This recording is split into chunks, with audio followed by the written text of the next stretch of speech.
আন্দোলন চালিয়েই যাব যতদিন না আমাদের দাবি পূরণ করতেছে। আমরা ক্লাস পরীক্ষা সবকিছু বর্জন করে আমরা এইভাবে আন্দোলন চালিয়ে যাব। সে তো কাউকে ইন্ডিকেট করে মারেনি, জিনিসটা ভুলবশত তার মাথায় লেগে গেছে। এখন তারপরে সে আমাদের সাথে যে বিহেভটা করছে সেটা কি ঠিক আছে? কখনোই ঠিক নেই। তার তো অবশ্যই উচিত ছিল আমাদের সাথে কথা বলা, কিন্তু এই ঘটনার পরে সে আমাদের সাথে কথা বলা টোটালি বন্ধ করে দিয়েছে। এটা তো কখনোই ঠিক না। না, আমরা ভিন্নতায় না, আমরা শান্তিপূর্ণভাবে আন্দোলন চালিয়ে যাচ্ছি।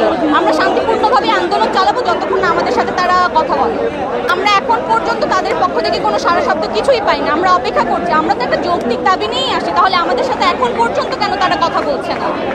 আমাদের হল লাগবে, আমাদেরকে ভাতা দিতে হবে। যদি হল আপাতত, যেহেতু হল বানানো একটা অনেক বড় সময়ের ব্যাপার, যদি এখন পর্যন্ত হল না বানাতে পারে অ্যাটলিস্ট আমাদেরকে ভাতাটা দেওয়া হোক। আমরা এই দাবিগুলোকে সবচেয়ে বেশি যৌক্তিকভাবে দিচ্ছি। আমাদের মতো অনেক স্টুডেন্ট আহত হয়েছে এবং আমার ডিপার্টমেন্টের আমার একজন ফ্রেন্ড পুলিশের হাতে অনেক বাজেভাবে মাইর খাইছে। এটা কতটুকু যৌক্তিক? কেন পুলিশ আমাদের ছাত্রদের গায়ে হাত তুলবে? আমরা কি তাদের সাথে কোনো খারাপ ব্যবহার করছি?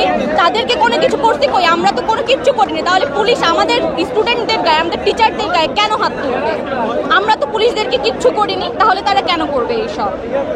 আমরা গতকালকেও শান্তিপূর্ণভাবে আন্দোলন করছিলাম, আজকেও শান্তিপূর্ণভাবেই করছি, কিন্তু তাদের পক্ষ থেকে যদি আমাদেরকে উল্টা হামলা করা হয় তাহলে তো আমরা চুপ থাকবো না। 5ই আগস্টে আমাদের জগন্নাথ বিশ্ববিদ্যালয়ের ভূমিকা সবাই জানে, যে ঢাকা বিশ্ববিদ্যালয় যখন ব্যারিকেড ভাঙতে আসে শাহবাগে, আমাদের জগন্নাথ না আসলে সেটা সম্ভবই হতো না।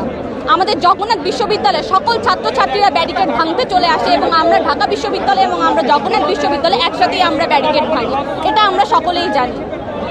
আমরা 5ই জুলাইয়ের আন্দোলনের পরে আমরা চাইছিলাম আমাদের নতুন ক্যাম্পাসের কাজ শুরু করা হোক। তখন আমাদেরকে আশ্বাস দেওয়া হয়েছে, আর্মিদের কাছে কাজ হস্তান্তর করা হয়েছে। 1 বছর হয়ে গেল আর্মিদের কাছে কাজ হস্তান্তর করার, কিন্তু এখন আশানুরূপ কোনো ফল পাইনি আমরা। তাদের কাজ এক বিন্দু পরিমাণ আটকায়নি। তাহলে আমাদেরকে মিথ্যা আশ্বাস দিয়ে কেন রাখা হচ্ছে? আমরা আন্দোলন চালিয়েই যাব যতদিন না আমাদের দাবি পূরণ করতেছে। আমরা ক্লাস পরীক্ষা সবকিছু বর্জন করে আমরা এইভাবে আন্দোলন চালিয়ে যাব।